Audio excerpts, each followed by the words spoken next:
चलिए यहां से सीधे लिए चलते हैं आपको लखनऊ, जहां पर सीएम योगी आदित्यनाथ सभा को संबोधित करते हुए क्या कुछ वो कह रहे हैं, आइए आपको सुनाते हैं। राज्य होने के नाते हमारे सामने चुनौती भी उसी प्रकार की है।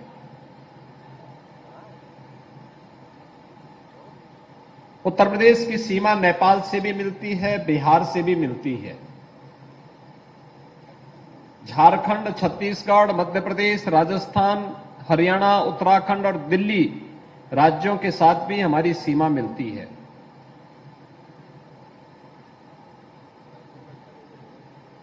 अलग अलग यहां पर सामाजिक और भू सांस्कृतिक विभिन्नता के नाते, भौगोलिक और वहां की स्थानीय जैव विविधता के नाते भी अलग अलग परिस्थितियां अलग अलग क्षेत्रों में हम सबको देखने को मिलती है। जितना बड़ा है और जितना विस्तार है, उतनी बड़ी चुनौती और उतनी ही ज्यादा आम जनमानस की अपेक्षाएं भी हैं। एक ओर हिमालय से आने वाली नदियों के कारण बाढ़ के खतरे उत्तर प्रदेश में जुलाई से लेकर के सितंबर अक्टूबर तक बना रहता है।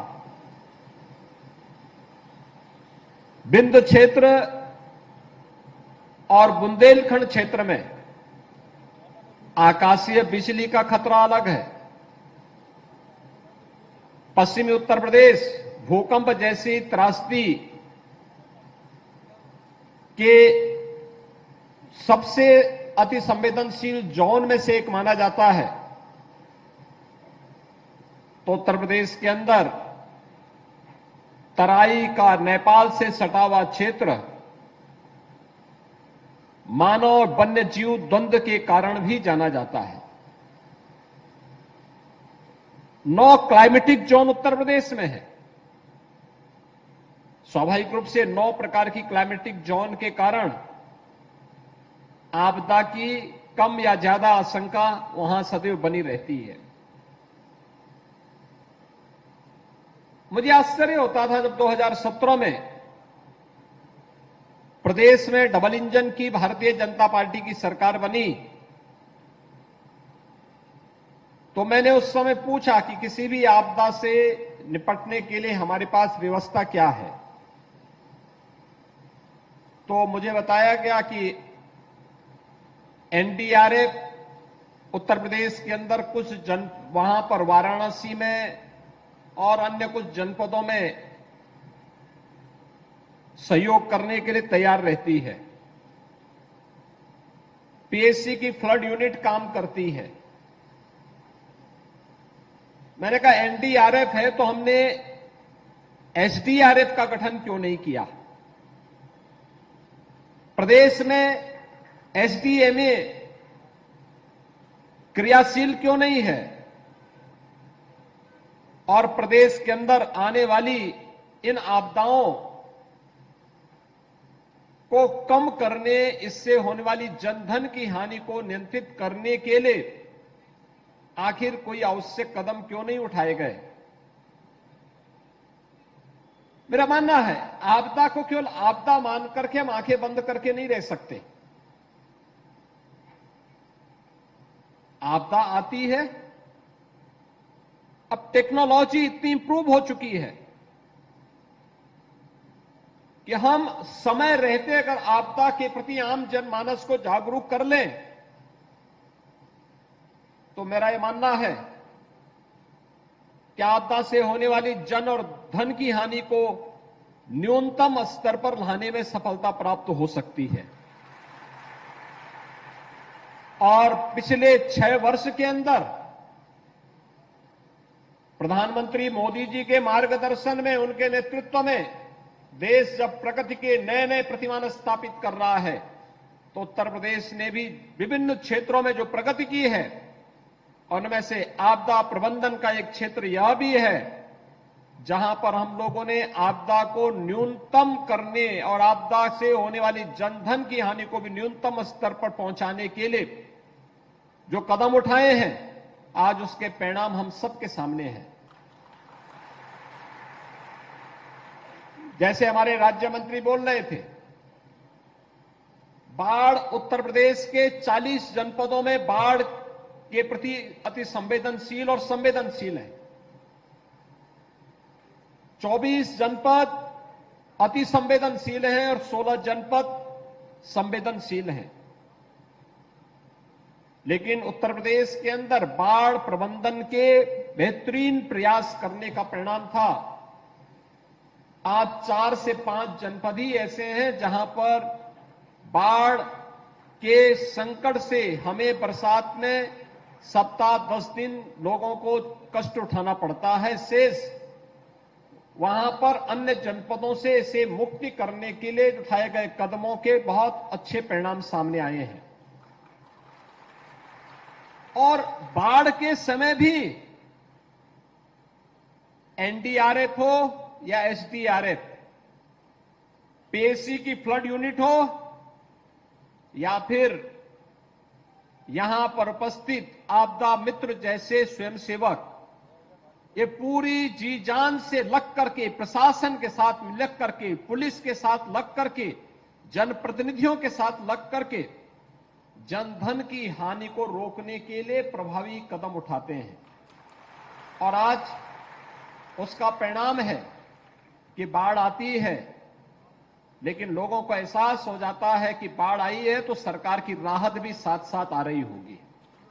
समय पे नौकाओं को पहुंचाना, बाढ़ बचाव के पहले जो भी कदम उठाए जाने हैं सरकार उसकी समीक्षा भी करती है, साथ साथ आसन्न चुनौती से निपटने के लिए भी अपने आप को तैयार करती है। आज उसी का परिणाम है कि जहां ये कदम उठाए गए हैं वहीं साथ ही साथ प्रदेश सरकार ने अन्य अनेक कार्यक्रम उठाए। उत्तर प्रदेश पहला राज्य है जिसने आपदा से निपटने के लिए उन बहुत सारी श्रेणियों को भी आपदा प्रबंधन के दायरे में ले आया है और उन्हें राहत भी उपलब्ध कराई जा रही है। जैसे मानव वन्य जीव संघर्ष का मामला है।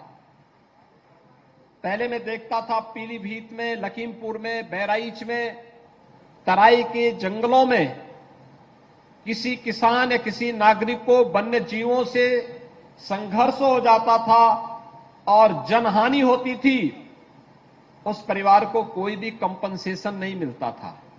आज हमने अनिवार्य कर दिया है, न केवल वन्य जीव, चाहे वो टाइगर हो, भालू हो, हाथी हो, किसी भी वन्य जीव या सांप के काटने का हो या नीलगाय या फिर किसी आवारा निराश्रित सांड के द्वारा भी अगर कोई नुकसान पहुंचाया जाता है तो उन स्थितियों में कंपनसेशन की व्यवस्था हम लोगों ने प्रदेश के अंदर कर दी है।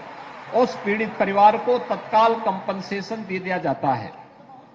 डूबने से अगर किसी की मौत हुई वो भी आपदा प्रबंधन के दायरे में आ जाता है। और भी अन्य अनेक कदम उठाए गए, लेकिन हमारा मानना कि मुआवजा अंतिम विकल्प है।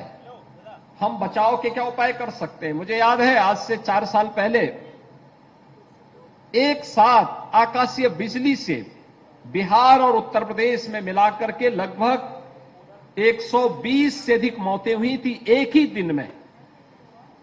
बिहार के अंदर सर्वाधिक 80 मौतें हुई थी और 40 से अधिक मौतें उत्तर प्रदेश के अंदर हुई थी, जिनमें सर्वाधिक मौतें हुई थी मिर्जापुर और सोनभद्र जनपद में। अर्ली वार्निंग सिस्टम, ये इसी के लिए आज हर जनपद में लगाने की तैयारी हो रही है, जिससे आकाशीय बिजली से हम लोग पहले ही अलर्ट जारी करके लोगों को अवगत करा सकें या उसका सायरन बज सके, लोगों को बचा सकें। रेन गेज की स्थापना करने का कार्यक्रम, कितना बरसात हुई है, कितनी आवश्यकता है, इसको मापन के यंत्र अगर हम न्याय पंचायत स्तर पर, ग्राम पंचायत स्तर पर लगा लेंगे तो सूखा की समस्या भी नहीं आएगी और किसान को कब अपनी फसल बोना है इनके बारे में भी हम लोग उनको समय पे वे लोग अलर्ट होकर के अपनी तैयारी कर सकेंगे। और भी अन्य अनेक कदम उठाए जा रहे हैं और इन सभी कार्यक्रमों को आगे बढ़ाते हुए हम लोग जब 17 में आए थे हमने एसडीआरएफ की 3 बटालियन उत्तर प्रदेश के अंदर गठित की। एसडीआरएफ का आज अपना मुख्यालय है, एसडीआरएफ के पास अपने इक्विपमेंट है। एसडीआरएफ और एनडीआरएफ उत्तर प्रदेश के अंदर आपदा प्रबंधन में बेहतरीन कार्य कर रहा है। पीएससी की फ्लड यूनिट के साथ इस कार्यक्रम को और तेजी के साथ आगे बढ़ाया जाता है। और आज ये मुझे बहुत अच्छा लगा जब हम यहां पर आदरणीय प्रधानमंत्री जी की प्रेरणा से प्रदेश के 25 जनपदों में आपदा मित्र के रूप में इन नौजवानों को मैं देख रहा हूं, जो आज यहां पर आकर के एसडीएमए के इस भवन के शिलान्यास कार्यक्रम में स्वयं अपनी उपस्थिति दर्ज करा रहे हैं। जो आपदा के समय एसडीआरएफ, एनडीआरएफ या अन्य कार्यक्रमों, अन्य संस्थाओं के साथ मिलकर के राहत कार्यों को, प्रबंधन के कार्यक्रमों में अपनी सहभागिता सुनिश्चित करते हैं, जागरूकता के कार्यक्रम को आगे बढ़ाने में अपना योगदान दे रहे हैं, ये सभी कार्यक्रम अनवरत रूप से आगे बढ़ते हुए दिखाई दे रहे हैं। यह एक अच्छी शुरुआत है।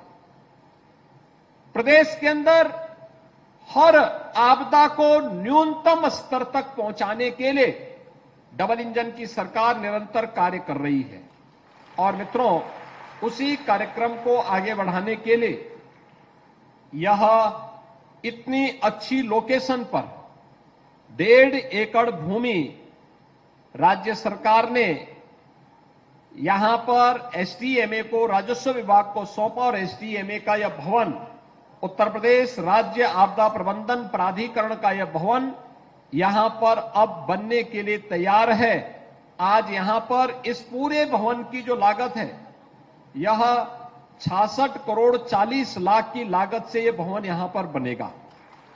इसमें वे सारे प्रबंध किए जा रहे हैं जो वास्तव में किसी आपदा प्रबंधन से जुड़े हुए संस्थान के साथ दिखने चाहिए। वे सभी यहां व्यवस्थाएं इसके साथ की जा रही हैं। और इस भवन का काम होगा कि जहां आपदा मित्रों को वह ट्रेनिंग के कार्यक्रम के साथ जोड़ सके, अवेयरनेस के कार्यक्रम के साथ बड़े पैमाने पे हर स्कूल को, हर ग्राम पंचायत को, हर वार्ड को जोड़ सके। वहीं साथ ही साथ यह भवन यह भी कार्य करेगा कि कोऑर्डिनेशन का काम स्थानीय प्रशासन, SDRF, NDRF, PSC flood unit, आपदा मित्र, होमगार्ड के जवान, इन सबको आपस में जोड़ने का काम भी एक बेहतरीन कोऑर्डिनेशन के माध्यम से, इस भवन के माध्यम से आगे बढ़ाने में मदद मिलेगी। और आज इसीलिए इस भवन का शिलान्यास उत्तर प्रदेश के लिए आपदा, किसी भी प्रकार की आपदा को न्यूनतम करने में एक मील का पत्थर साबित होगा। आज यहां पर हम सब इसीलिए यहां पर उपस्थित हुए हैं। मैं आज के इस अवसर पर, ये लखनऊ में यह भवन स्थापित हो रहा है और लखनऊ में भी सरोजनी नगर विधानसभा क्षेत्र में स्थापित हो रहा है। मैं यहां के लोकल विधायक डॉक्टर राजेश्वर सिंह जी को, लखनऊ वासियों को और प्रदेश वासियों को खास तौर पर मैं बधाई दूंगा कि यहां से पूरे प्रदेश की व्यवस्था का संचालन होगा। आपदा मित्र जो कार्य कर रहे हैं, आपने देखा होगा, अभी हमने यहां पर एनडीआरएफ और एसडीआरएफ के 10 जवानों को सम्मानित किया। ये सम्मान आपदा के समय उनके द्वारा किए गए प्रयासों के लिए उन्हें सम्मानित किया गया।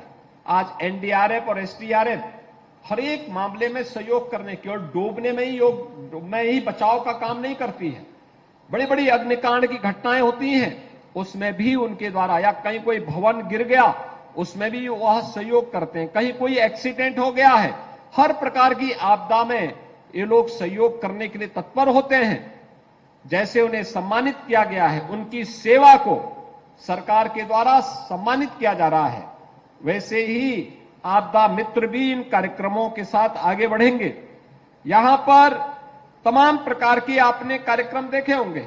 हमने यहां पे पहले पुस्तिकाओं का विमोचन किया, राज्य आपदा प्रबंधन से जुड़े हुए कार्यक्रमों को आगे बढ़ाया, जागरूकता कार्यक्रम हेतु, विभिन्न आपदाओं से बचाव हेतु शॉर्ट फिल्म भी आपने यहां पर देखी होगी, और साथ साथ रेडियो जिंगल्स के माध्यम से भी आपने जागरूकता के एक बड़े कार्यक्रम को यहां पर अपनी आंखों से देखा है कि कैसे जागरूकता के बड़े कार्यक्रम को, और मैं एसडीएमए से ही कहूंगा, आपदा मित्रों का उपयोग, जब आपदा होगी उस समय आपदा प्रबंधन में, जनता की सेवा में, जब आपदा नहीं है सामान्य दिनों में स्कूल, कॉलेज, ग्राम पंचायत, नगर निकायों में जाकर के छोटी छोटी गोष्ठी के माध्यम से हैंडबिल वितरित करते हुए लोगों में अधिक से अधिक जागरूकता पैदा करना। भूकंप आए हमें क्या करना चाहिए, आग अगर किसी दुर्भाग्य से घर में लग गई हमें घर के अंदर जाना चाहिए या बाहर भागना चाहिए, अगर आग लग गई किसी हाई राइज बिल्डिंग में है हमें लिफ्ट का उपयोग करना चाहिए या सीढ़ियों का उपयोग